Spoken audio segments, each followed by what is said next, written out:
Hmm.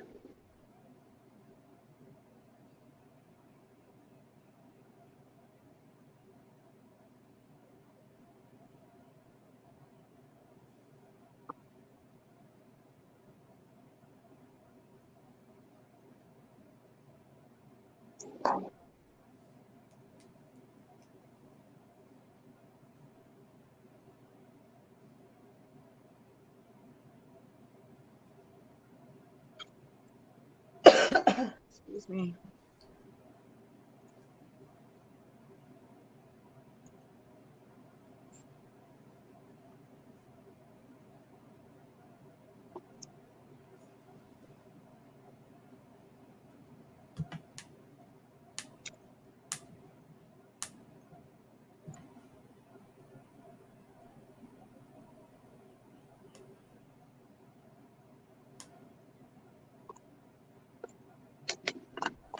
The time for change is now. If you care about me when I do this, Or when I do this, You should care about us when we do this.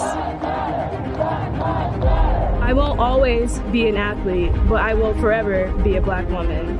you've had my back here. Now, have my back here.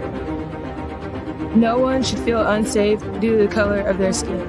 All lives can't matter until Black lives matter. Join us in the fight to end systemic racism. Black lives matter. Black lives matter. Black lives matter. Black lives matter.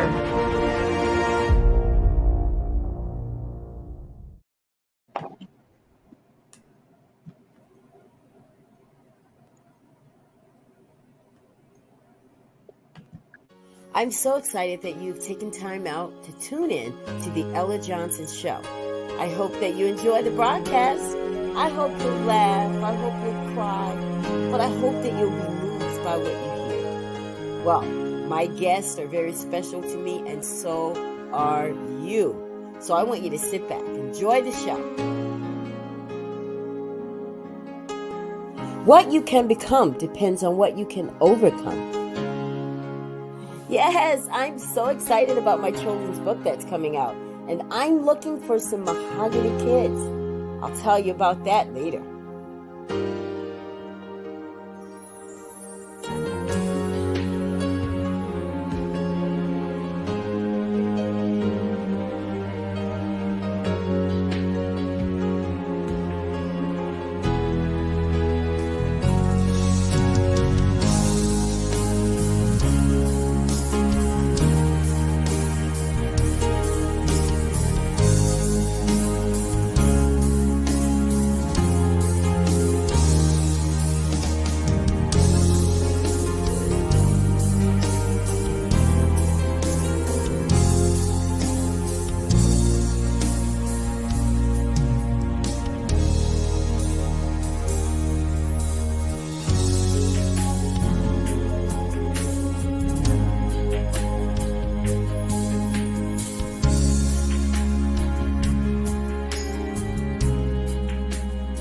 And now it's time for the Ella Johnson Show.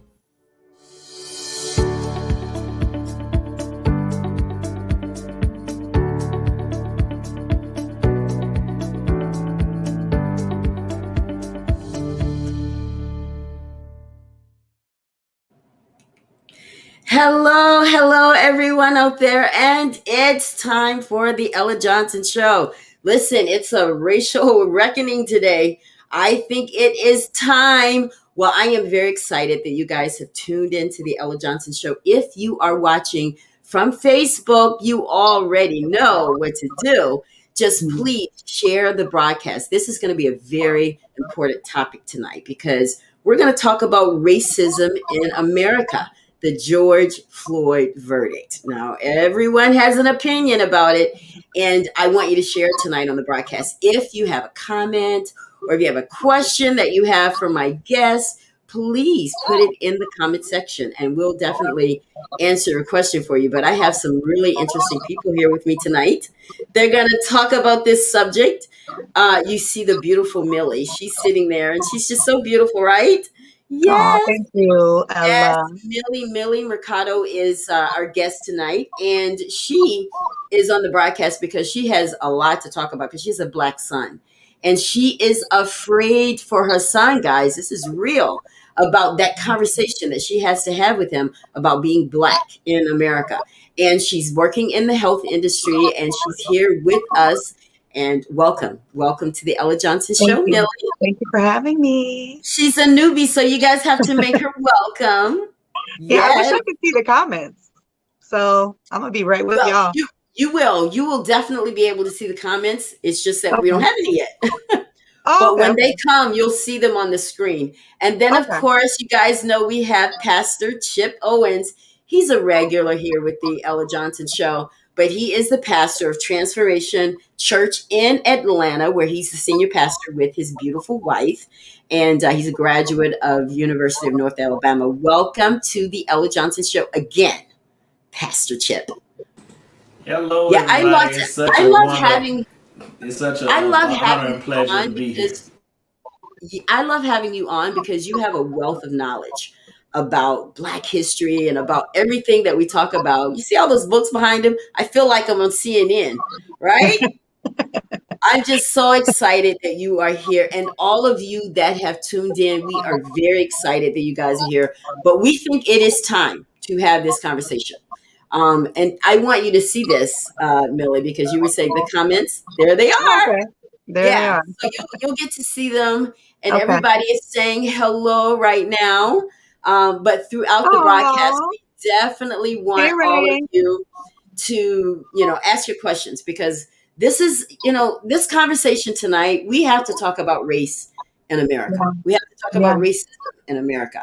And it's just not something that we're going to shy away from here on the Ella Johnson Show. Of course, you guys know that. But we're going to talk about it from the aspect of George Floyd, because this is something that happened in our country this week. Everybody has an opinion about it. Some people are excited. Some people are not so excited. So we want to just talk about everybody's different point of view about that. But I think that we have to get this conversation started, Pastor Chip, by talking about policing in America. This is very important because I think that people sometimes tend to think that we just have an attitude. They're just using this as an example to talk about race. And, there's I no more have an racism in attitude. America. This is not slavery times. But let's give them a history lesson, because I think that that's what, we have to be about tonight.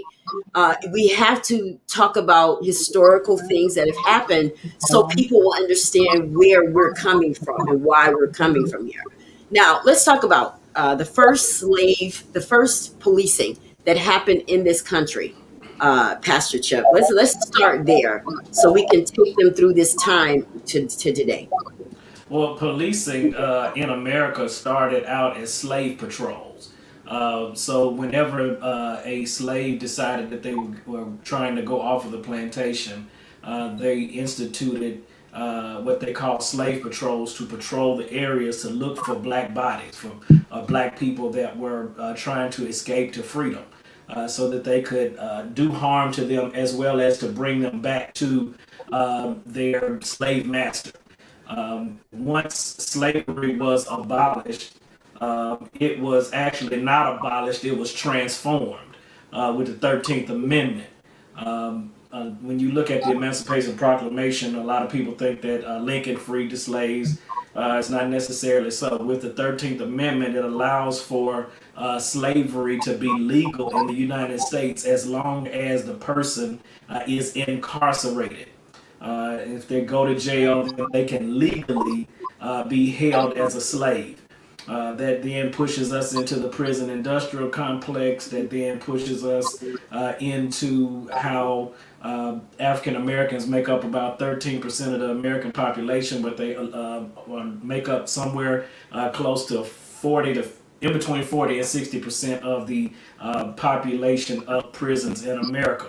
Also knowing that America is the number one place in the entire world for incarcerated bodies. So, this whole notion of policing has its roots in policing Black bodies. one thing that many parents that have black children will say is, my child has a wonderful heart, they're a wonderful person. But the truth of the matter is, with the origins of policing and how policing is done now as well as historically, they never will get to know the heart or the person. They just police the black body. And I'm exactly, because what happens, guys, is after the Civil War, the southern states fell into like an economic depression. There was no free slave trade labor. So they had to come up with a way to still get what they needed done. So they took their teachings from the slave patrols and implemented into police stations and the way they do policing. And that's why you see so much of what we're seeing now based on the slave patrols is because they took some of their teachings and implemented them. So when you hear people say that, oh my gosh, it's almost like they're treating us like slaves, it's because they learned from those teachings. And that's why we had to start the broadcast off by educating people about slave patrols and policing, because this is where a lot of this is rearing its ugly head again. And we have to be real about that. Let me add this too. A lot of people think that the purpose of policing is to serve and protect. That is actually not true. That notion was actually a marketing ploy by the LAPD in the 80s to protect and serve. Then after they used that marketing ploy in the 80s, a lot of other police departments across the country took that motto on. But the only thing that the police departments are set up to protect and serve is the interests of white supremacy. Whiteness or white supremacy, racism now is a mechanism, a multi-layered and multifaceted entity, according to this book right here, I Bring the Voices of My People, by Shanika Walker Barnes. It's a great read. It's a long read, but it's a great read. She posits that racism is a multifaceted, multi-layered sociological construct. It's not real, but it has real implications. It has real implications in the courtroom. It has real implications in housing. It has real implications in every aspect of our life and society. And it was created by people in power to make sure that they remain in power and to keep them comfortable in the spaces that they have, which for the dominating culture that is white people and whiteness. Now I wanna go back to something, Chip, because I don't want to go through this too quickly because we have all night. But because it's very important that people understand. You really thought that the Emancipation Proclamation was the thing that freed the slaves, but they created the 13th Amendment because it didn't do it all. Because at that time, right, Chip, not all the slaves were freed. They still had people in certain areas that weren't. Right. So that's why we celebrate Juneteenth. In Texas, even after Lincoln freed the slaves, maybe like a year or two after that, there were still people that were being held in slavery. But as you said, slavery was an economic system. Absolutely. Right? It was the way that people were making their money, especially in the South. And let's be real, they were making their money in the North with it as well, because the cotton that was being picked was being taken from the South and being put in the factories in the North. And so what happened was yes, he allowed for the slaves to be free because they needed to win the war. But they also came around on the backside and snuck something in with that 13th Amendment, saying that it is legal if you can incarcerate them. If so instead of them being property of a particular slave owner, now they become property of the state. Oh, I'm so glad you said that, because I knew you were going to say it, because you're just that deep like that. Do you get what he's saying, Millie? What he's saying is that when they needed to make money off of us, they had to come up with a way to do it. So they went from the cotton field and put us in the prison field. Yeah, They they are made it better for still them. getting their money. Yes. Yeah. That makes a lot of sense. Why we have so many prisons. Because they Yeah. still need to get paid, get this free labor some kind of way. Oh Now, yeah, for for those sure. so for those of you that think we are making this up, well, let me just read the 13th Amendment, the part that you need to hear. Neither Right. slavery nor involuntary servitude, except as a punishment for crime whereof the party shall have been duly convicted, shall exist within the United States or any place subject to their jurisdiction. We get excited about that part that says shall exist Except within the United States, but you didn't get the part between the commas, except as a punishment for crime. In other words, we're going to treat you like slaves as long as you're doing good. But now, if you break the law, we're going to take you back. That's my And point. if you Now, look let's at grab a couple of these comments because if I you want look at everybody to get in on this. Let's if you see look at the what Melissa media, said here. Melissa says, so I'm going to be frank and as transparent as I can. We are feared because of our perseverance and strength. I don't believe any other race could have endured all the injustice and prejudices that we have and yet still thrive. We are so powerful and strong. We just need to realize how much more powerful we can be once we unite. I love it. And Raynell says, I can't believe the entire police department in the whole world is racist. I do believe there are a lot of policing poorly trained and need counseling. Comment on that for us, Pastor. so I would agree with her. I'm not saying that the entire police department in the whole world is racist. However, what I am saying is that policing in America is founded on racism. Very There good are point. people. yeah. There are people that have gotten into the structure, that have good hearts, that do their best every day, and those are the type of police that we need. However, the reason why we now and we even have police or police officers that absolutely agree with the fact that we need some type of reform, right? The reason why we need the reform now is because the structure, the original structure, is corrupt. And so we have to get in and fix the roots because, you know, if you have one or two bad apples, it can spoil the whole thing. And that's what we Yeah. see now. We have Pastor one or didn't two bad know. actors. We have one or two bad actors that are, you know, ruining everything for everybody. And I'm going to go back to one little thing, and then I'm going to close my mouth. When you read that 13th Amendment and it said as punishment for crime, that is the main reason why whenever something happens, they criminalize the person, right?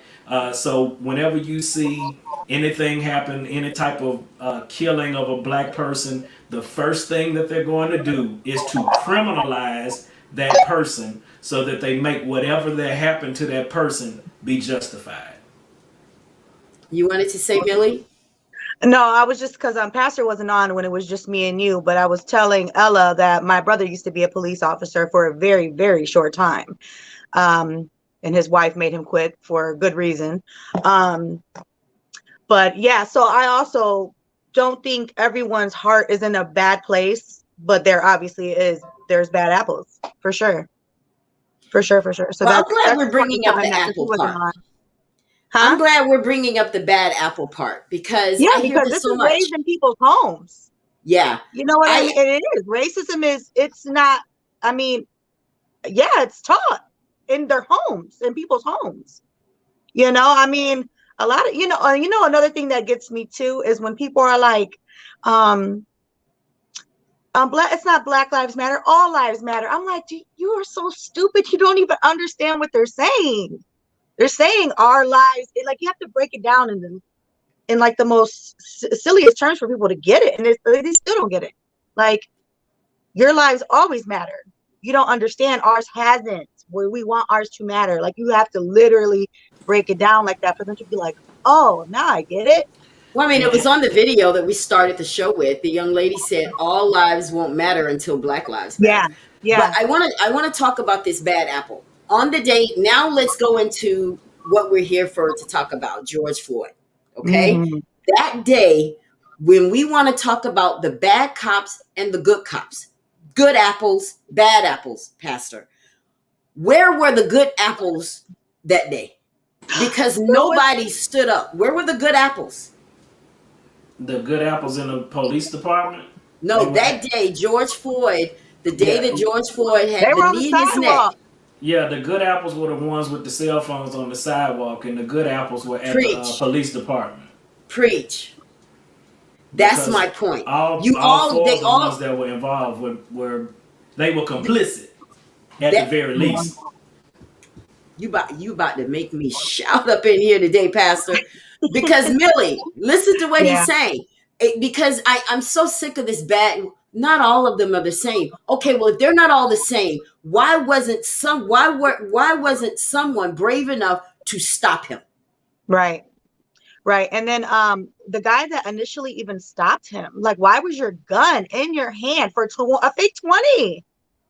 Literally, why was your gun in your hand? I mean, people get pulled over every day or approached every day for much worse than a fake $20 bill. He had his gun drawn and dropping the F-bombs like, and the dude is literally, Mr.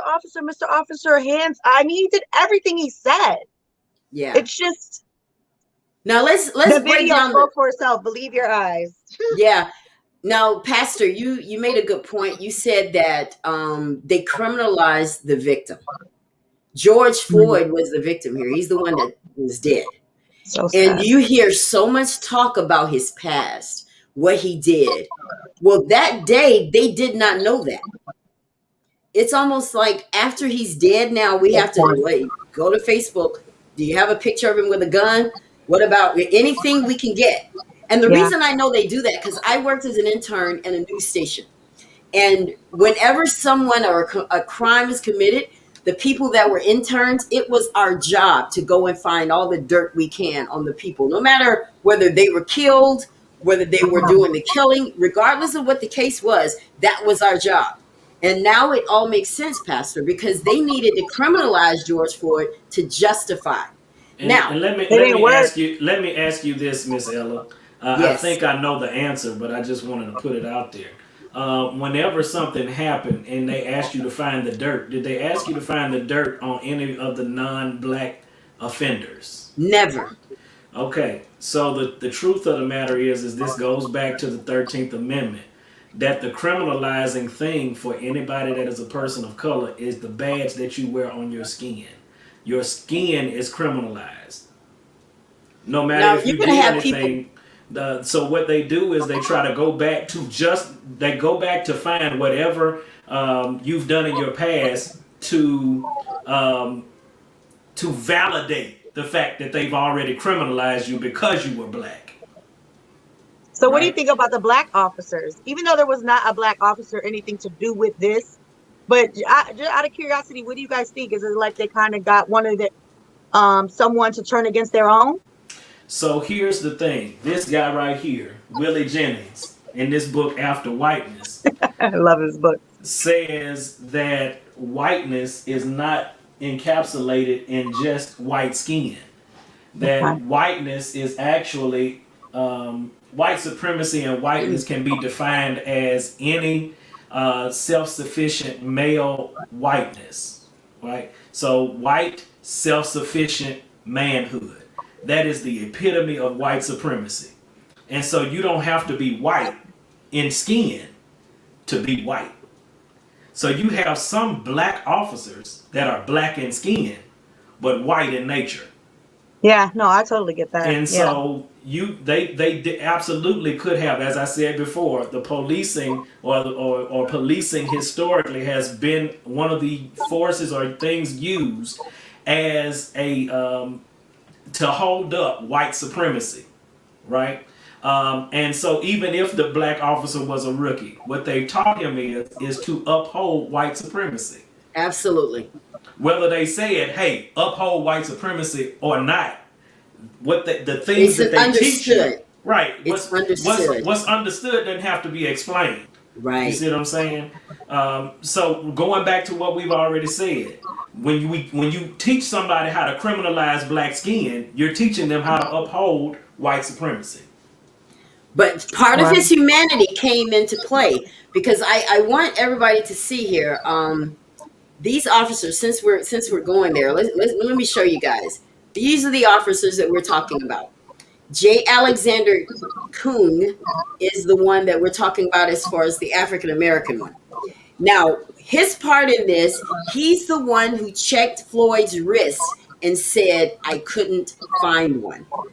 If you look at Tao, however you say his name, the one to the left here, You're he saying said, it right. yeah, this guy joined the force in 2012 after being laid off as a rookie. In 2009, he had previously been the subject of an excessive force lawsuit, and the victim in that case received a $25,000 settlement. If you look Wow. all the way to your right here, you see Thomas Lane. He's the one who said, should we roll him on his side? Chauvin responded, no, staying put where we got him. So they were complicit, as you said, Pastor Chip. Now, Kuhn could have said, listen, man, he doesn't have a pulse. Get off his neck. It's like they were like he was the boss. You know, Well, he was the They were trainer. him. Oh yeah, He he was was the there for field. 19 years. 19 Yeah. years of training, and you didn't know you were doing wrong. Come on. Well, now Yeah, what a joke. since we're going there, because what's very important for us to understand, guys, everyone has their own opinion about the George Floyd verdict. Okay. But what we want to talk about, let's be real. This is Real Talk TV. So let's be real about what happened. And we're only bringing you factual things so that we can have a candid discussion. Now, Chauvin, how many people know that at some point Chauvin had a 14-year-old kid that he did the same thing to that he did to George Floyd? Yeah. They would not allow this to come into the trial. They kept it out. I'm sure. 14 years old. And it was a kid, and he had his knee in his back, and the kid went unconscious. He went unconscious for a little while. So they didn't want to bring that up because it shows a pattern. This guy had 18, He had 18 different investigations from internal affairs against him, Chauvin. And the reason this is important, because you hear so much. Everybody wants to talk about George Floyd, that he went to prison, that he, had crime in his life, that he did this, and that he was there on a $20 forgery. Yes, he did. But let's talk about the one who was on trial. Why don't we do that? And he had 18 misconduct investigations. You know how many of those, Pastor and Millie, that they actually disciplined him for? 2. Wow. 2. Two. That's it. Only 2. And it was for demeaning tone, derogatory language. Those are the kind of things that they dinged him for. And there was a woman that was pulled out of her car that he did. Chauvin did that. He pulled her out of her car after stopping her. She was only going like 10 miles an hour over. And he stopped her, and they dinged him for that. So, I think it's important for us to understand that, not to mention, since we're going to go there, let me just not stop. He and his wife were also charged with tax evasion. So we like to make certain crimes look 9 counts, Pastor, to be exact. We want to make George Floyd, because we like to take those little drugs. He was on drugs. He did this. He went to prison. He did, we want to talk about all of that. They don't want to bring out the fact that he was actually a star athlete in high school, that he actually went to college, to play ball on a partial scholarship. Why don't they talk about that stuff, Pastor? Because it's easier to demonize, and it's needed and necessary to demonize black bodies in order to uphold white supremacy. See how it all goes back to it? Yeah, it's just that simple. We're not making this stuff up, guys. Any of this stuff that we're bringing out, Google it. You can Google it right now. Chauvin, 14-year-old kid, and that story is going to come up. They kept it out of the trial. All right. So what do we think? Let's just go straight into it. What do we think about the verdict? Guilty on all 3 counts. What do you think, Millie? I prayed, first off. I'm telling you, I was a wreck. I was a wreck all day. I was at work with my client that has dementia, watching the news. He didn't even know what we was watching. And then you know, even my son the next morning, his father came over and he was like, I was talking to him about it, so excited. He was like, Mommy was crying. I was like, I sure was, boy. I was so happy. I was like, I prayed for that verdict. And I was talking to my client again the day before, or the day of actually. And it sure was. You know, I'm in my head when they're reading off everything that's, you know, for the murder, a second degree. I was like, he did all that. He did all three of those, you know, counts. Oh, I'm sorry, I was reading the comment. But so I was so happy. I was so happy because a part of me, you know, I'm sure we all had a doubt. I know I had a small doubt. I did. I mean, come on. It's never happened before, as far as I know. Ever has a cop been convicted of murder of a Black man. I mean, so, I mean, it was so liberating. Sad to say, but it was. Like, I'm keeping the newspaper and everything, okay? Like, this is history. So why did you think it was going to happen? Because I know for me, I said because they got $27 million, they're not going to do both. That's what I said. But what was your reason for why you didn't think they would convict him? Are you still talking to me? Uh-huh. From Rodney King. Just from that image that I'll always have in my head of what happened to him that many years ago made me think, what is so different? They beat Rodney King. I could still visualize it. I literally can. So to have that image in my head this many years later, and I mean, dude was just, you know, chilling on his on his neck, just chilling with his hand on his hip, you know. I mean, how the defense tried to play it off like, you know, it doesn't look appealing. You know how they said they said if it's just because it's awful doesn't mean it's not lawful. They were saying something about how it looked. It doesn't look appealing when you're or it's not attractive. That's the word he said. It's not attractive. Man, please. Everybody's seen what he did. Everybody's seen that. Nobody in their right mind looked at that video and didn't think it was right. Like, how could you?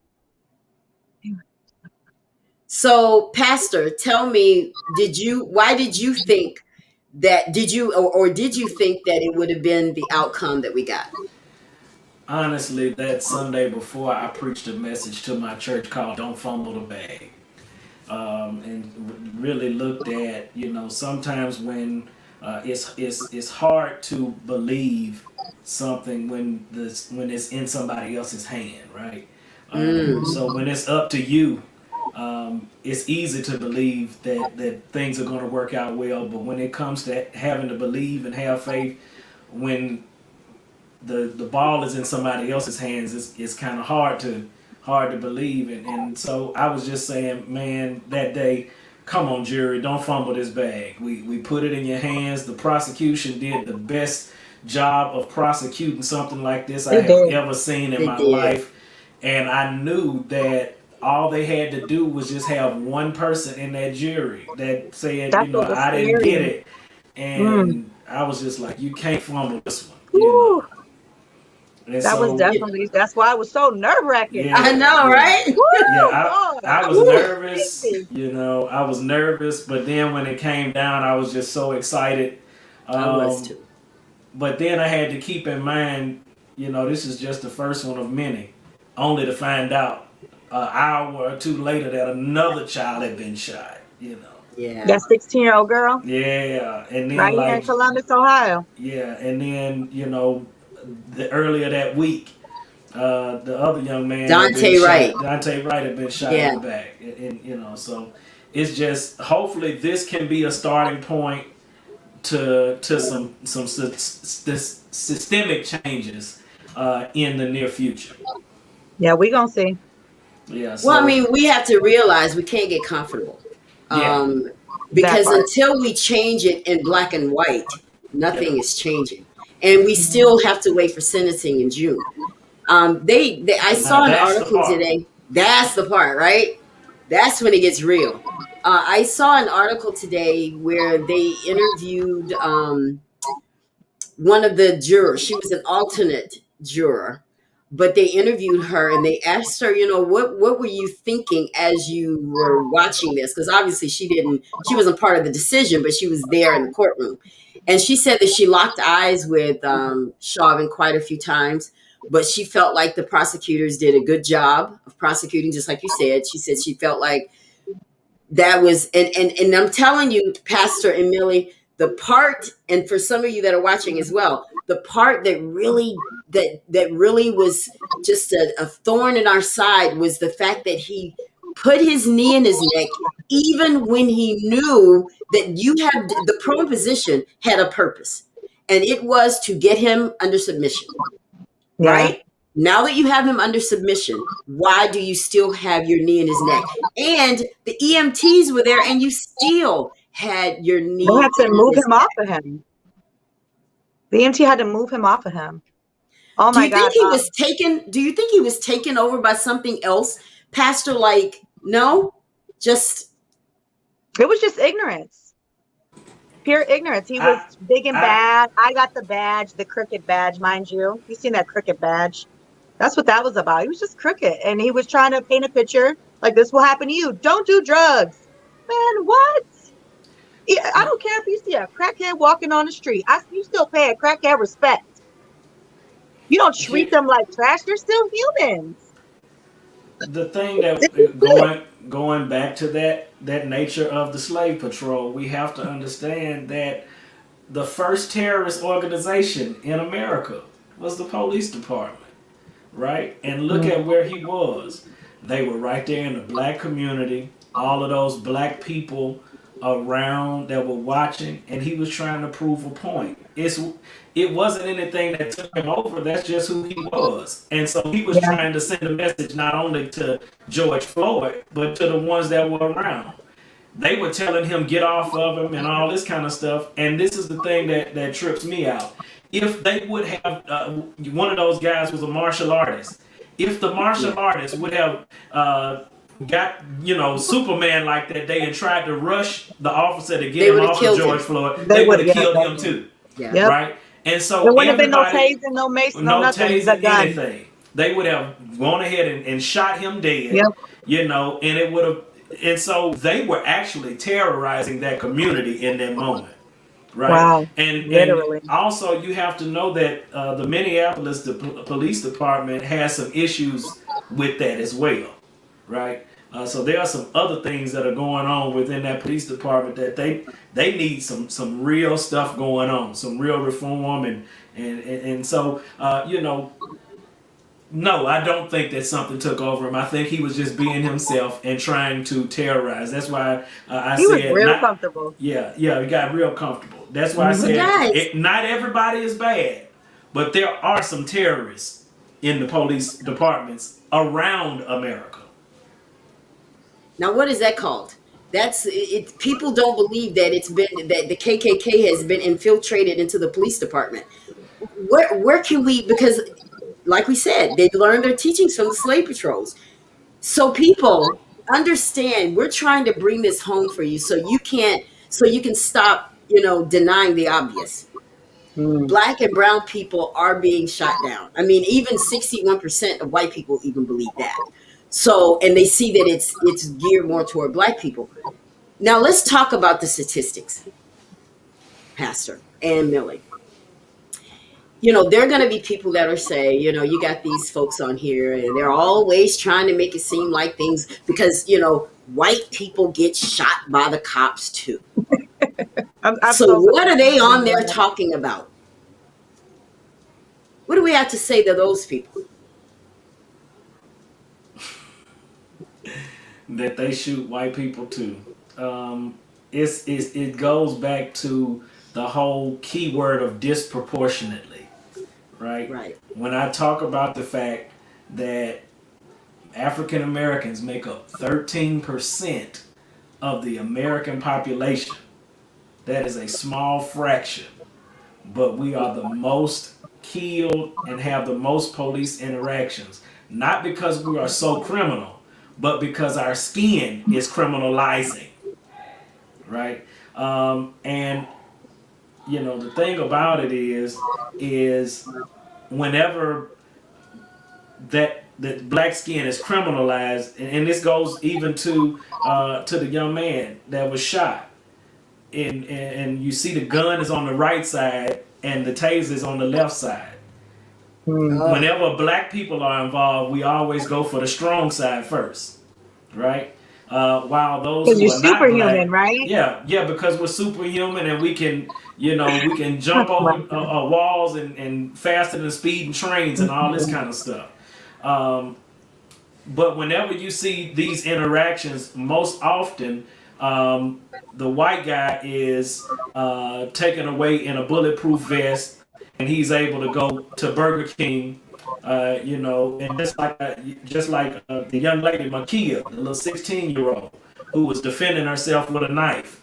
Young She's white the one that boys called the have police. yeah, young white boys have knives all the time, and they get sent to in school suspension and all that kind of stuff. You had a Dylan Roof who went to a church and shot up a whole church with a long gun and other guns, and he was able to walk out with a bulletproof vest and go get a Whopper. However, whenever you see these black people having these interactions, the truth of the matter is that George Floyd's interaction was the longest on record. They usually don't last that long. They usually don't last longer than 3 minutes, and the Right. black person is dead. I actually, when you said we're talking about the knife, it actually clicked in my head that I remember I walked into the police department one day, and they got the scanners and everything, and I said, "Oh, I'm gonna go to my car," and they said, "For what?" And I said, "Well, I have my knife on me." It's my protection. And they asked to see it, and I let them see it. As a Smith & Wesson. It's a nice knife. And they were like, "Just go ahead and take it to your car." They didn't feel threatened. why do you think that is? Why weren't they threatened by you? Well, I mean, I really Be wasn't real. pointing at nobody, and because my skin color. Bingo. Yeah, Miss Ella, I I don't saw have a no problem video. admitting that. I saw a video on Facebook that really kind of just took me away. The guy was in the car on the side of the road. White guy has the gun in his lap. I saw that same video. Officers, Uh-huh. two police officers tell him, get out of the car. They got a hand on his hand, and he says, "Hey, you can't touch me." They ask him, "Do you have a permit for that? Do you have a concealed carry permit?" "I don't need a concealed carry. You can see it." I can see this. He goes back and forth for a long time. "Man, can you just get out the car?" "No, I'm not getting out of the car. Why do you have me stop?" To make a long story short, he closes the door on them and drives away. They never shoot one time. Wow. We're gonna come back and talk about that one. That's very important, because for those people that think we're making this up, go look for that video. I wanna grab some of these comments over here. My friend The thing Sherry is- says that she knew that Chauvin would be found guilty. She just didn't think it would be for all 3 counts. She said, "I thought it would have been for manslaughter. If they would have found him innocent, it would have created an international incident. When he murdered George Floyd, 18 countries protested. So there's no way they were going to find him innocent." So how much of that do you guys think that played into their I don't. verdict? I don't. I mean, I really don't. That video was enough. They didn't even have to go through all this, because if it was up to me, boom, seen the video, you're going to jail. That's it. We don't need a jury. We don't need none of that. But those people knew. That jury knew. I mean, yeah, and it would have went down if it was the opposite, but it didn't. And they were so peaceful. A lot of people actually expected people to still go crazy, even if he was convicted, and they didn't. It was so peaceful, And when I seen how peaceful it was, I was like, "That's right. Prove them wrong," because people, man, they're just nasty at heart. They were raised that way. Here, guys, I want y'all Doctor- to look at this. Claudette, this is good. She says the degradation and negative stereotyping of blacks has been perpetuated since slavery, and much of it has been perpetuated by self-professing Christians. Now, you're going to have to speak on that, Pastor. Oh yeah, we have a lot of people that profess to be followers of the Christ, but they are actually servants of white supremacy. whenever I just finished writing a paper for an anti-racist theologies class, and one of the things that I said is that nowhere in Scripture are we, as Christians, told to be comfortable or even told that our way of living would make us comfortable. As a matter of fact, if you are a true follower of Christ, you would understand that you are actually called to a life of discomfort, right? One of the first things that Jesus says that if you are to come after me, you must, if you're going to be a follower of me, you got to first deny yourself, take up your cross, and follow me. All of those three things are very uncomfortable. And so, you know, this whole notion of white supremacy is to make people that have power, which are mostly white, self-sufficient males that are straight. I will add that. You know, it upholds that. And it's a comfortable place to be. And so we will, whenever we get, or whenever one like that gets comfortable, they will do whatever it takes to remain comfortable. And so a lot of these self-professing Christians really follow Paul and not necessarily Jesus. Yeah, because Jesus was all about the oppressed. Right. He was a And revolutionary. yes. Now I want you to explain that, because people, that just went over some people's heads when you said Jesus was a revolutionary. Explain what you mean by that. So first of all, you have to know that Jesus came in as a reformer of Judaism, as well as a political revolutionary. In the time that Jesus was on earth, the region that he was around or lived in was under Roman rule. And so Jesus was a revolutionary in the fact that he comes in talking about, I have a kingdom that is not of this world, that is going to take over this world, which those are fighting words for the Roman Empire. So he then begins to talk about all the things that are wrong with Judaism and all the things that are wrong with empire in and of itself. And he says, these are the things that you should do. That's when he begins to say that the kingdom of God is like this. The kingdom of God is like this. In the kingdom of God, you'll see this. And so that messed up not only how people saw the Roman Empire, it messed up how they saw the religious leaders of the day, and it also messed with their money. If you ever want to make people mad, mess with their money. Speak on it. I love that. I love that you said that, because that is definitely true. Because undeniably, the thing that really set off the civil rights movement was the Montgomery bus boycott. Do we agree? And the reason it was so impactful is because it messed with their money. Now, Pastor Millie, is that what it's going to take again? Do we need to mess with that money before we will get someone's attention? I think so too.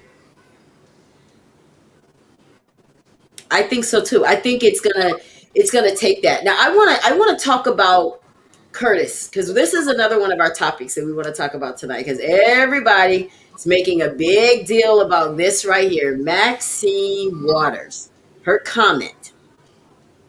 And of course they asked her, what should people do if he's found innocent? And she said we should stay in the streets, we should get more active, the comments that she made. Yeah. Now, why is Curtis making a big deal for that, saying it's laid the path for a good appeal, when so many people made The whole world comments was about this talking. trial? The whole world was saying the same thing. And the president even spoke on it. I mean, not in the words that she used, but I don't get it. Okay, first off, the judge said himself, he believes that the jury did what they were supposed to and not listen to the news and such and such. So I don't get it. It was because she's black and she spoke up and she has a voice? Because everybody else, nobody noticed them, because of her, with a politician. Wait, what is she called? What is she? What is she? Congresswoman. A congresswoman, right? So she has power. So she used her power for the right thing, and nobody liked that. So that's really why I think people are mad about that. They're expected to be shut up, to be hushed, and she didn't. Just like she Pastor, shouldn't have. was there anything wrong with what she said? Absolutely No, not. no. She said what we all been saying. Some people will try to say that she shouldn't have said it, but as far as legally, there's nothing She that didn't say nothing they wrong. can really appeal that she said that will really make anything happen. Um, Here's the thing. Like I said in this book, this one right here, it says that racism is multifaceted, right? And so when it comes to women, it is gendered, right? So women experience racism. Black women and women of color experience racism different than men of color do. And here's the thing, as you said before, Joe Biden said something about the fact that he hopes that they come out with the right decision. Sure. Mm-hmm. He said the exact same Somebody's comment thing. just said that she Right. was using her to be intimidating. So Yeah, it's we're not gonna get to. intimidating, but because he wasn't white, because he's white, it wasn't intimidating. I don't get it. Right. So here's the thing. They want to try to make Maxine Waters has been a target for decades because, as you said, she is a powerful black woman with a big mouth. Maxine Waters does not mind saying whatever she's gonna want to say. She's gonna reclaim her time and tell you to shut up. She does not care anything about white supremacy. The problem with what Maxine Waters said is that it does not uphold white supremacy. They want Maxine Waters to get in her place and shut her mouth, and she won't do it. That has nothing to do with anything going on in this trial. It's not going to. It is not a tipping point or a foundation for an appeal. As a matter of fact, that judge tipped his hat when he said that. So that's why I'm a little afraid for this sentencing because Chauvin could have asked for the jury to do his sentencing, but they wanted the judge to do it anyway. So with him tipping his hat on that kind of makes me a little nervous. But what Maxine Waters said is actually less inflaming than what the president did on January 6th. I was just going to go there. Right? He got in front of America and made his comments. But Curtis, I don't see you making a comment about that. But for some reason, we think now, this is the thing. The judge had the opportunity to sequester the jury, but he didn't. He just told them, don't listen to anything. But now all of a sudden, you think throughout this whole trial, they didn't listen to anything, but just so happened they flipped on the television and heard her. Give me a break. That was like they don't that have was cell phones incredulous. in their hand. Come on. That was as if we haven't had Congress people to use their power to intimidate before. We have that going on right now in Georgia. With this voting race, the whole state government is mostly Republican, and they just use their power to try to intimidate voters in Georgia. So, with all due respect, get out of here with that nonsense. Yeah. I would have left the all due respect part out, but you're a pastor, so I get it. The lawyer suggested the jury be sequestered. Well, guess what? They didn't get it. So, because they didn't get it, I just think that you guys want to put so much, so you want to put standards on certain people, but certain people can get away with everything. We're not going to go there because that's not what this is about tonight. But real talk, Curtis, thank you for your comments. But please understand that Maxine Waters had nothing to do with this decision. I would like you to know that the jury, the first thing they saw was the video. Okay? They really didn't need anything else, like Millie said. Let me say this. You also have to understand that Maxine Waters is from the old school. Maxine Waters was came from the civil rights movement when they were pounding the pavement and marching. So what she's saying is we can't give up. It's semantics. The same thing that we're saying that we got to keep our boots on the ground and keep fighting for justice is what she said. And like I said, and like I keep saying, Maxine Waters is a target. They just wanted to take something that Maxine Waters said and criminalize it so that they have some ammunition to go after her again and to go It's after freedom of black speech. people and black women. Freedom of Absolutely. speech, right? We have freedom of speech. She spoke what she Yeah. felt she wanted to speak, and there's nothing wrong with that. Absolutely what- nothing wrong with that. It just blows my mind. And here's the difference in what she said and what ex-President Trump said. She says, go out and protest. He said, go storm the Capitol. She didn't tell people to hurt people. As a matter of fact, she's telling people to do things the right way. He says to go against the entire Constitution. So it's two Yeah, that totally was different crazy. things. Very good point. It's two totally different things. And that is what's wrong with America. Because we like to hold black women like Maxine Waters to a certain standard that you're not willing to hold your president to. And that's where everything gets conflicted, because we want to try to make an issue, but you're making a mute issue, because you're not comparing apples to apples and oranges to oranges. You're trying to compare apples to oranges, and it doesn't work, especially in this case, because like we've all agreed, they saw the video. And the video showed him in the man's neck for 9 minutes and 29 seconds. And he didn't, after about 8 minutes and 14 seconds, he was no longer breathing. Let's just be real. By the time the EMT got there, Pastor, he was already dead. There is no excuse for that. There is nothing. I don't care. And this is my feeling, Pastor and Millie. Let's go back to the counterfeit money, alleged. This was alleged. They were Where's the treating him $20 as bill? if he had So been everybody tried. And then in the trial, the closing statements, he's like, well, jury, we want you to look at him. You know, he is presumed innocent until we find him guilty. You guys didn't do that to George Floyd. He was already guilty as far as you were concerned. That's why he's dead. So it doesn't work. You can't have it both ways. It doesn't work like that, you know? And I'm just going to be old school. And I'm going to be hood holy right here. I love that. You know, Pastor Chip gave us that. We're going to be hood holy tonight. But Pastor, talk to me. The $20 bill, they took it in the store.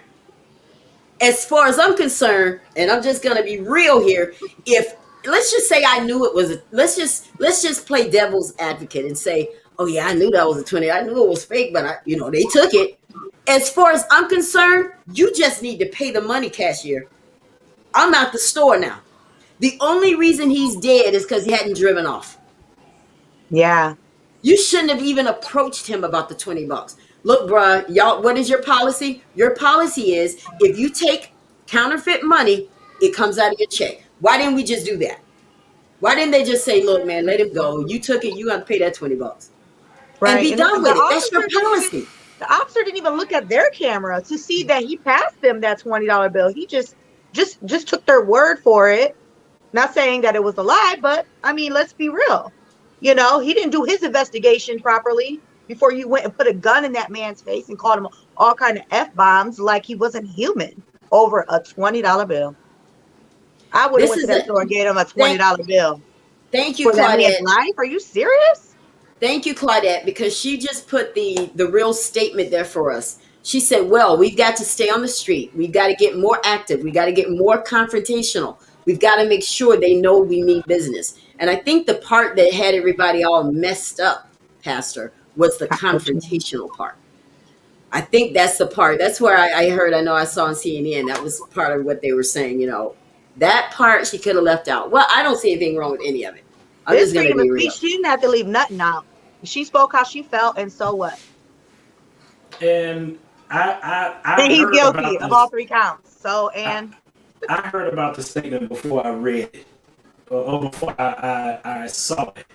And when I heard her voice make the comment and how calm her tone was, right? One of the things that we have to remember in communication is tone. Yeah. Sure.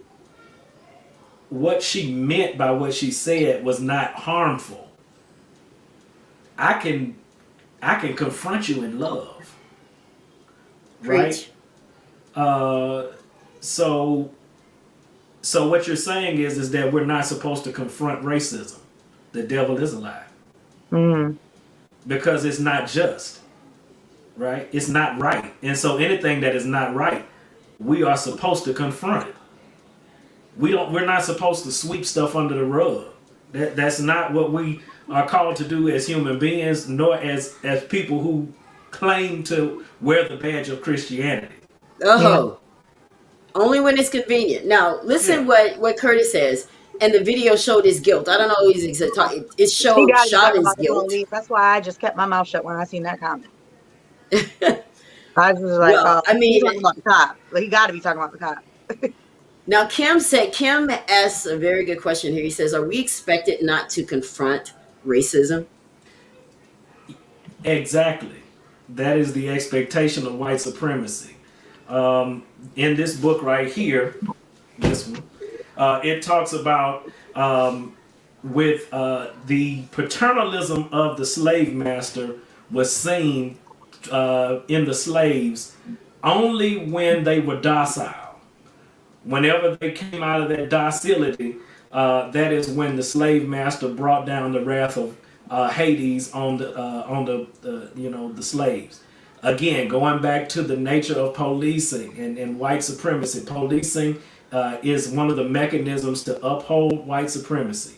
Whenever we confront racism, we're actually confronting white supremacy. And anybody that subscribes to white supremacy does not want their comfort confronted. And I want to be clear with this. White supremacy is not the KKK, right? That's just one manifestation. White supremacy is the means and anything that upholds straight, white, self-sufficient men or those that would like to be that in the places of power that they hold. I want to say something about, I was at an outing about a year ago, and it's about racism, but not about George Floyd. But I was at an outing, and where the house was, you could see a busy street, and it was like 4 women on a Harley Davidson, and I just thought it was the coolest. So I'm like, everybody look, I just thought it was so cool. And yes, the 4 women happened to be Black. So this fella goes, oh, we better call the cops. I said, excuse me? Like, I didn't even it wasn't out of me. I said, excuse me? And he was like, oh, I'm sorry, I forgot you were Black. And I didn't say nothing because I knew everyone else felt exactly what I felt. I just couldn't even believe it. And, this is coming from a person that's raised where I'm from. So, and it's like, my point is though, like, I feel like some people don't even realize they are racist until those things come out their mouths. Because like, I almost wonder like if later on that day, like he was like, man, I probably shouldn't have said that. You know what I mean? Because nobody was comfortable after that comment. I'm sure. Call the cops? Like what? That's not even funny. Now let's go back to some of these comments because I don't want them to get too far away, guys, because we want to definitely hit some of these. I like what Claudette says here. Look at the laws Florida just passed against protesting. Now, for those of you who are not familiar with those laws, I am here in Florida, and what she's talking about is they made it where if we are out there protesting, and let's just say someone drives by and I may be in the road or I may not be in the road, that civilian has the right to run me down and it be justified. What? Pastor, in Florida, DeSantis, Trump's boy, said that. This is what it has come to. Anything they can do to shut us up. And then this is what's funny, that's Pastor. A law right now in Florida? Yes. I have family out there. I didn't even hear about that. Yes. That is insane. Absolutely. I wonder if the person would be convicted if it was one of their own, though, or is it just when the Black people are in the streets? Then it goes back to the stand your ground. Now this leads up to that person's interpretation. Well, I thought they were going to kill me, so I shot him. Okay, well, you're off. Well, I thought he was in the road. Okay, well, you're off. When does it end? This is That's why it is crazy. so important to vote. This For is sure. why it is so important to vote. Um, Kim says we are not expected to own property, read, write, nor hold degrees. Very true. This is, I mean, it goes back to back. I can't remember a story more compelling than Nat Turner when he, started his revolution and all the people joined him, all the slaves joined him, and they went killing folks. What was one of the punishments that they implemented at that time, Pastor, to kind of shut black folks up? They had it where, well, from now on, when you guys have your church services, we need to sit in, see what's Oh going yeah, on. You're not absolutely. going to be able to read and write. We're not going to let you read or write because they felt that anything that would empower us, they needed to take it away. And that's what this type of stuff is doing. Well, if they're out there in the streets, because see, I know what Florida's whole deal is. They just want to do everything that Trump wants. He just wants Florida to look like it's perfect because it's considered a red state. Okay? But it's not perfect. I live here in Florida. I know how Mhm. racist this place can be. So it's like they're doing everything they can. Oh, and Kim says, then show up at a KK rally and run them over. Now, Kim, I ain't right for laughing, but I mean, but it's real talk though. That's what it is here. Racism is stop. Here's the problem with that. The KKK is one of the most protected terrorist organizations in America. We just had something here in Stone Mountain where they applied for a permit to have a rally. They were denied the permit to have the rally. They showed up anyways and got a police escort to have the rally. oh, See, this is what I'm talking about. Now, I really want us to talk about this because I know where he's going with this. oh, He's trying to be confrontational. can I Let's take deal over with on that this. real quick? Do, We actually had that in Lorraine. We had some protests, and it's funny because the cops actually took over and led them, but I kind of felt like they just took over to make sure there was nothing, that you shut it down. It was more like, okay, we're with you, but really, we're just trying to make you think that so y'all can just chill out and quiet this down, and it could go away because guess what? It did out there. It didn't even last because the cops just came and I mean, it was nice to see, it really was, and I would hope that it really was that way. But the other side of me thinks that they just took over to shut it down, and right. I couldn't help but think like that. Now let's deal with this right here. This comment. He Sorry. says, "Do you believe people who block the roads and bang on cars or vandalize cars and threaten passengers is okay?" Let's deal with that. Now, I don't disagree with blocking roads. Find another road. Our phones got mad. Reroute yourself. You don't have now, to what go my down this question to street. you, Curtis, is: do you think it was okay for the people to storm the Capitol? They took over and they Woo! caused the session to shut down because their ignorance to just storm the Capitol like they belong there. Do you think that was okay? Yes or no? I want to see your comment on that because you can't hold these people to a standard that you're not willing to hold these Capitol rioters to. It I know that's doesn't right. work. You can't have it both ways. So let's talk He, about the witnesses. can Do can you want I to say can I something, Pastor? yeah, Yes. let me just say this.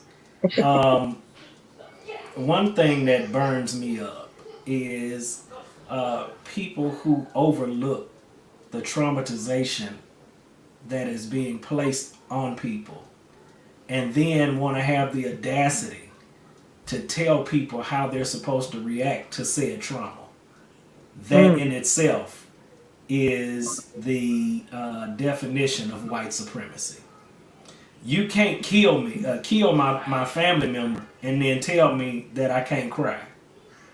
You can't rape my mom or do something to my friend and then tell me how I'm supposed to react.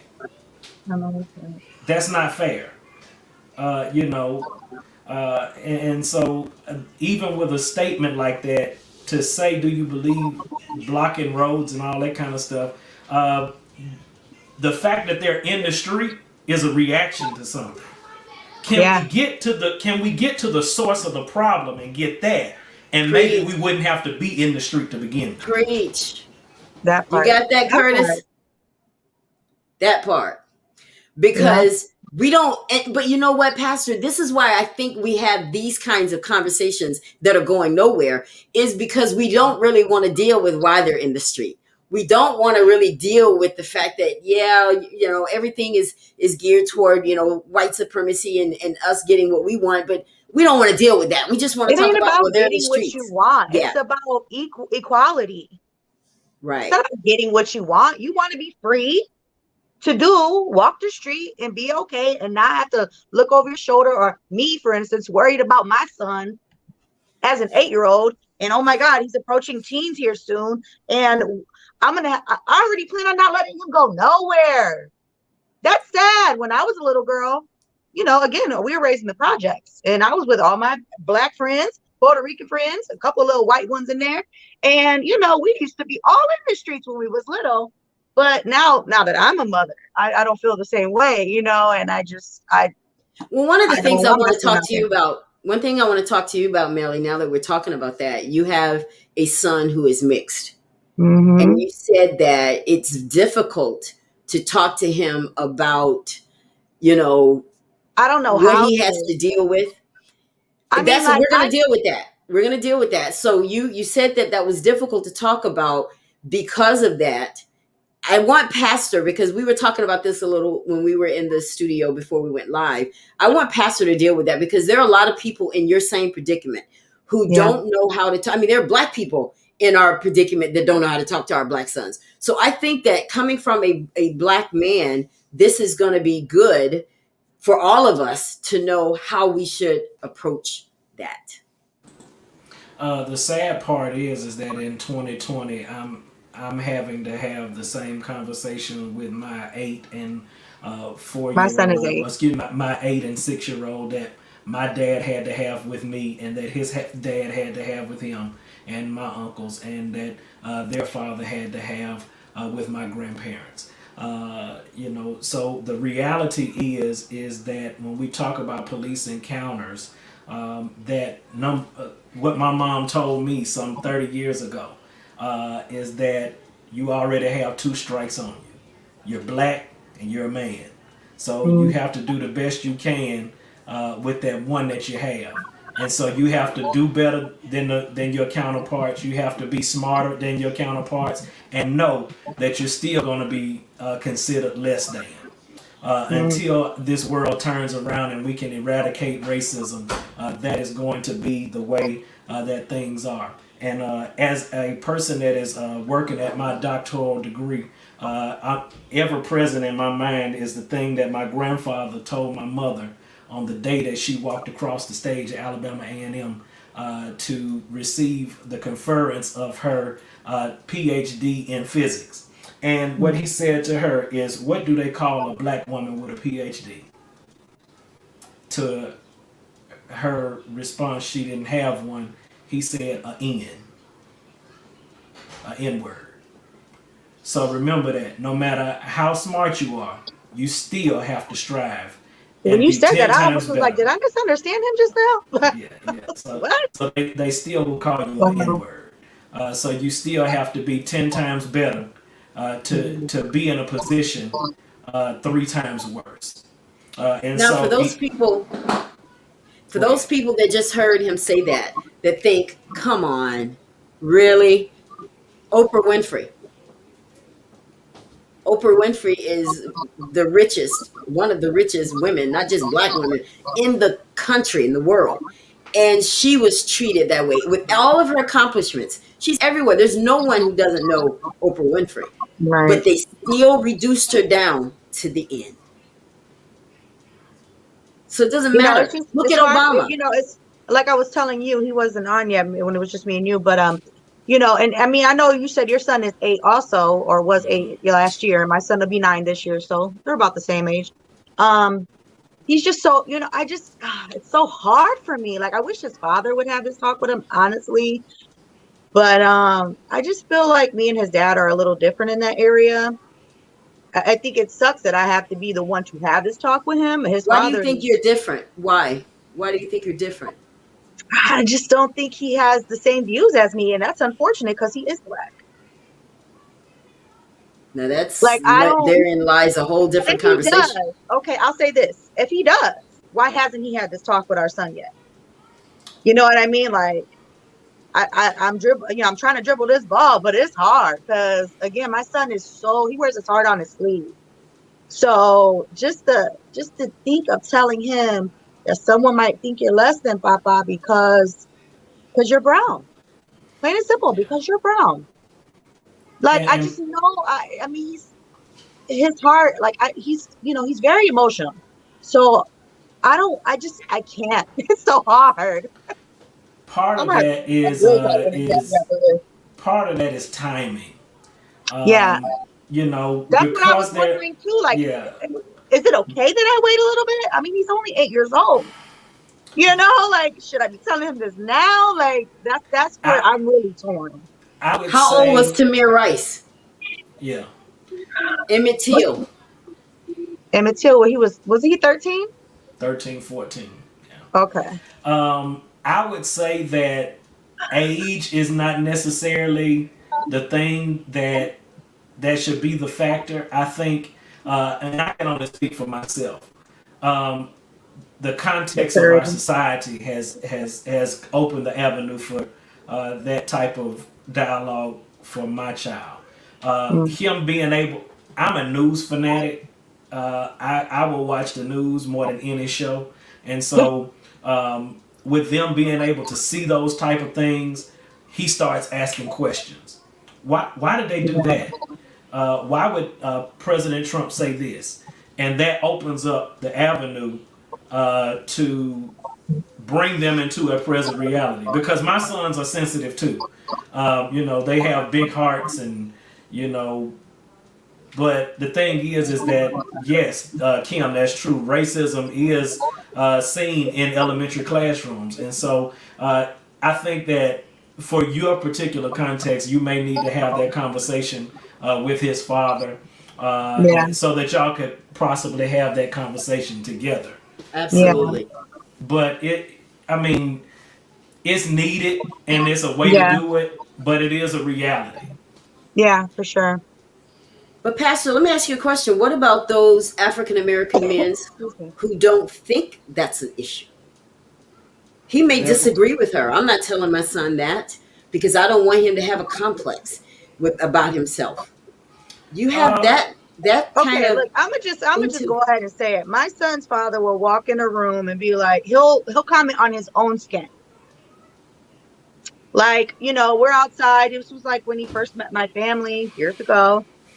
And he just like makes jokes about his own skin color. Like, he'll be like, "Oh, I can't even think of how he does it because it was never funny to any of us." Like, dude, he'll say things like, "Oh yeah, because I'm the Black guy," or "Oh, it's because of my skin," and like, we'll be like dumbfounded, like, "Dude, where did you do that?" So because he makes comments like that, that's probably where I feel like he doesn't take it serious enough for me. For our son, like, to me, it's not a joke. It's not a joke about your skin color. If anything, it's beautiful. Okay, it's not nothing to be made a joke about. I don't find it funny. So I think that's where I'm torn at, where I feel like I'm the one that might have to have that conversation.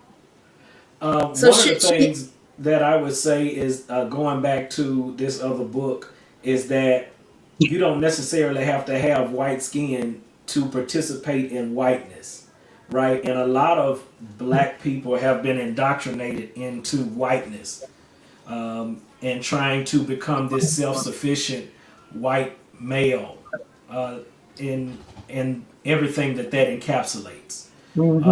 And so it's sad that they don't understand the reality or take serious the reality of what things are. Because racism does have real implications all over our society.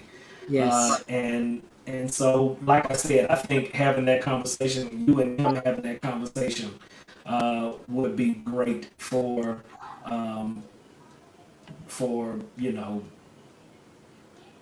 for everybody. Very good point, Claudette. Yes. She I was says gonna those say are the men same. not comfortable with themselves. And Yes, I'm I glad she totally said agree. that Yeah. because the way you and I met, Millie, you and I Mhm. were both on a thread on Facebook with Candace Owens. And You know, like that's how Millie and I met because literally. we were going back and forth, and that's like a whole 30-45 minutes. But the reason I'm even bringing that up, and I don't want to stay on it long, Pastor, is because there are people that are gravitating to this nonsense, and we're making conversations about it when she doesn't. Like, what is it that would make her so fixated on George Floyd to the point that she has all of his faults, but then you don't tell the other side for Chauvin? Wait, she Chauvin literally is started the is out. Hold on. She literally started out with saying they had the wrong sentencing, or that's just literally how it came out. Something like, I mean, it was literally mob 3 seconds. justice is what she called it. It was mob justice. Is Yeah. that how she started it? The first 3 seconds, I literally paused it and said, "Okay, that's it. I don't care. Hear no more of this. No more. I couldn't hear no more of that." But I mean, the reason I even brought that up, and I don't want to give her too much play here on Airtime. this show, is because she's not the only one who thinks that way. Yeah. And we have a whole different issue, and that could be a whole different show. But where we are right now, George Floyd was killed, and Chauvin was found guilty on all 3 counts. Now let's move ahead a little bit, because like we talked about, Pastor, the sentencing is next. He could be in jail for the rest of his life, or he Mm-hmm. could not be. Now, Pastor, how in the world can we get to a place where he would not do all of that time? Why? Can you ask me that question one more How time? is it that we can get to a point to where, okay, he's been found guilty, he could possibly spend the rest of his life? Because I think each of the counts have quite a few years. One has 10, one The has, I first think, is 30. 40, the second is 25, and the third is 10 years. Yeah, those are Okay, so maximum times. Yeah. maximum So time. Yeah. Oh, she's saying, yeah, for good within behavior. the yeah, so within those sentencing guidelines, there's like a minimum and a maximum.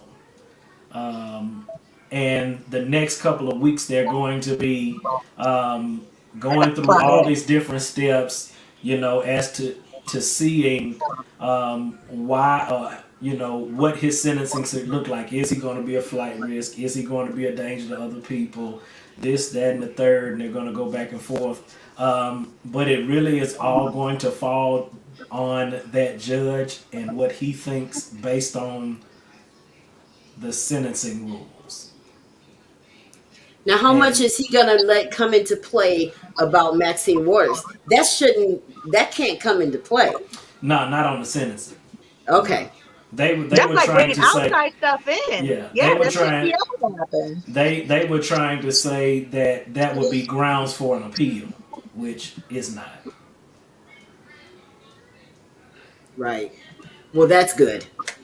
Now, Yeah. let me ask you guys a question. Did you all follow the trial, like from beginning to end? I watched, not all of it. It was so consuming. I mean, like it was just literally for the first week, I definitely was glued to the TV, even to where I would Yeah. come home from work and I would catch up and all that. But there was to a point where it was starting to get a little, I'm not even gonna lie, it was getting annoying to me because it was like, why are we talking about this? Why? Why this? Why that? And then I'm not gonna lie, I didn't like even hearing the defense. I wanted to a little bit. So I was like, I'm gonna just try to be patient and wait and and then when I heard their last words and all that, that's when I tuned back in. Right. Yeah. So, based on what you saw, both of you, who was the most impactful witness for you? Mm.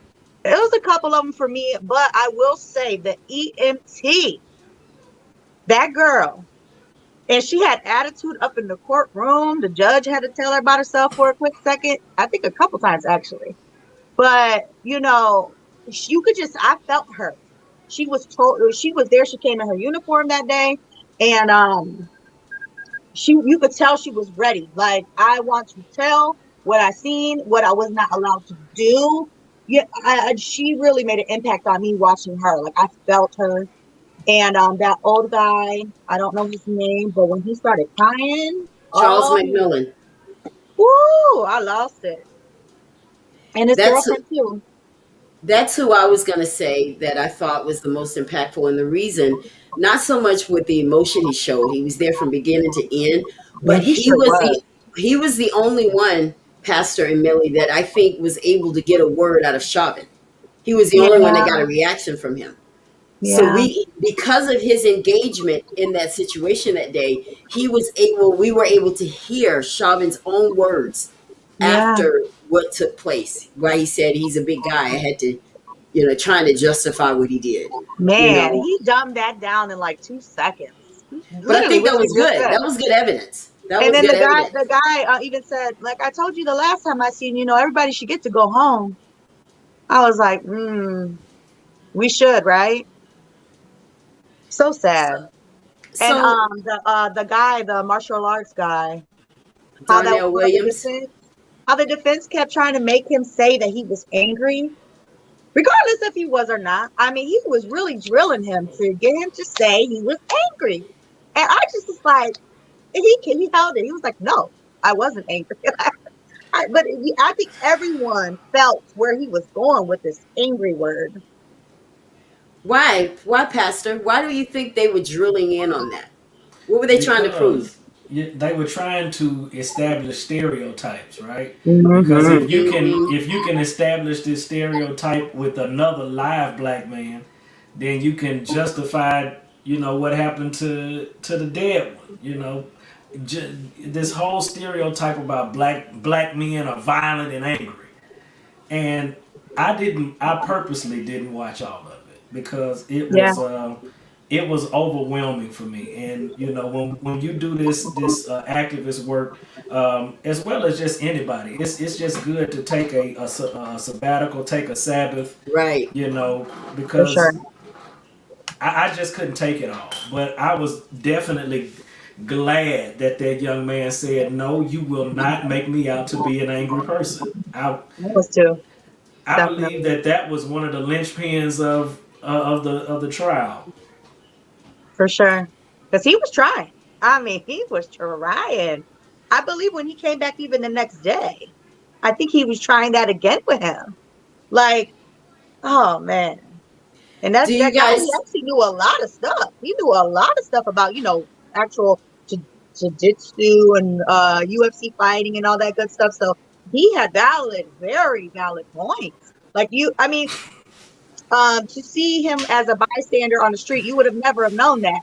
You know what I mean? And he comes in the stand and you're like, wait a minute, you knew. So you was telling him some for real stuff. You knew what that guy was really doing. Not that we all didn't see that he was suffocating him. Obviously, we all seen it, but he knew these moves. So to hear him bring that up was like, wow, I just didn't expect that. Not expect that. Very good point, Claudette, because this goes in line with this. And then she comes back with this: stereotypes, black men, violent, black women, angry. Very good point. Yeah, And that's the what I got reason from for it. that is just like what we all agree, that it is to prove a point that they were angry. That's why they tried to make the group. Everybody saw that this group of people were not hostile. They were not angry. They were on the sidewalk. Yeah, I they kept thought getting that back on that picture was like, sidewalk too. because Chow, whatever his name is, was the one that was telling them to get back, right? He was telling them to get back. And I thought that, He yeah, seemed real good at being aggressive in that manner too. He seemed real comfortable in that. Take off that badge and put some regular street clothes on, and let's see how tough you are. Let's be honest about that. do we think he's going to survive in prison? Yeah, if they Whew. keep him on like he is in solitary confinement. Yeah, he's in Yeah, that's solitary the only way confinement. I think. Yeah, I think that it's when I think about this trial, guys, and I want to get your thoughts, on this before we get out of here. When I think about the trial, I think about I look at what we saw, and then I compare it to what I'm hearing. And it is very difficult for me when I know what I'm looking at for somebody to tell me that I'm looking at something else, Man. because they want to make it into something else. They really wanted him to be justified in this killing, Pastor and Millie. But there's no way you could, but they tried. But this is just, and then now with Dante Wright coming, the taser, the gun, it's just, when we think about, you brought up Rodney King. Yeah. That was in what, 92, Pastor? That was in 92, Rodney King. We're in 2021. What has changed? I mean, they pretty much get away with everything, whatever they do. That badge somehow protects them. Honestly, what has changed, and I Well, think video footage, that's definitely changed. But no, Rodney King was on video. So yeah, go ahead, Pastor.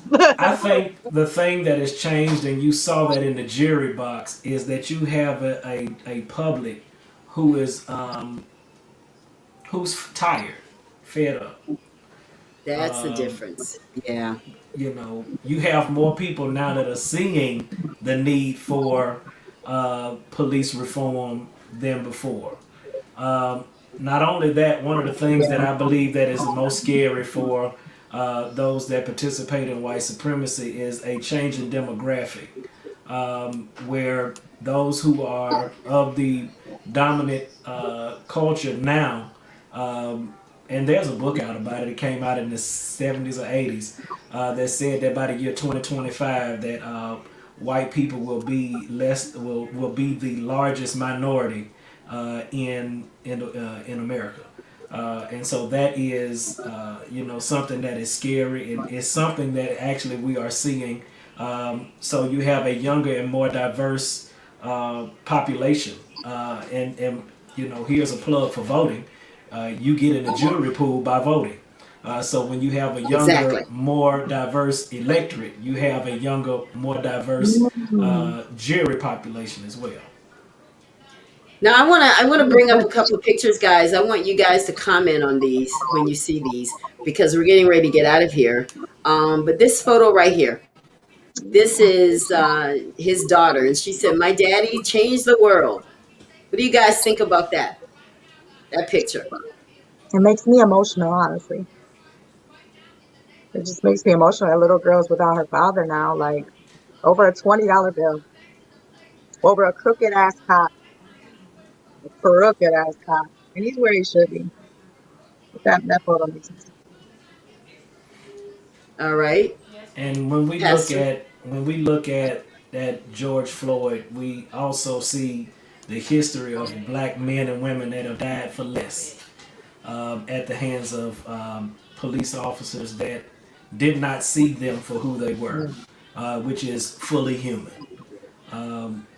When you look at Emmett Till that died for whistling, when you look at the many others for dying for walking in Walmart on the cell phone, playing with a gun in the park like any other little kid. It's and we see that cities have given the families money, but no amount of money is worth going to bring them back. Those kids aren't going to have their father back. Yeah. So I'm just glad that we could see justice being served. I feel like, correct me if I'm wrong, but I feel like now with this verdict, he didn't die in vain. Like, he's actually going to be in history now, regardless of what the sentencing is going to be. I mean, this is definitely history.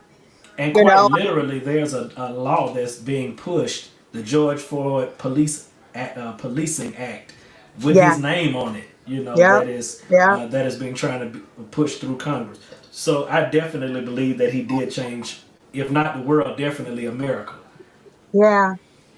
And I think this probably did change a lot of people. I really did. I mean, you see all these other races coming together during these protests. You know what I mean? It obviously affected a lot of people. Um, in a good way. You know, it woke a lot of people up. A lot of people really were asleep. You know, they really were. You know, and nobody believed it. A lot of people didn't realize nothing about racism. Like they just thought it was like this. Oh, you're complaining. You know, oh, you just want this, or like no, it's real. It's very real. And nobody, you know, a lot of people really woke up that day. What's Really woke. next? What's next, guys? Before we get out of here, what's next for us? Do we keep? I know we're obviously going to keep marching because we're not done. We're just beginning, to be honest with you, because George Floyd, unfortunately, won't be the last. He Yeah, was not the last. I yeah. mean, within an What hour of the verdict, I think was that when girl? the young Yeah. girl, the 16. Now there are a lot of mixed emotions and a lot of conversation about that. Did was the cop And thing justified? is, I'm going to continue saying he could have pulled the taser out instead of the damn gun. This was a 15, 16-year-old girl.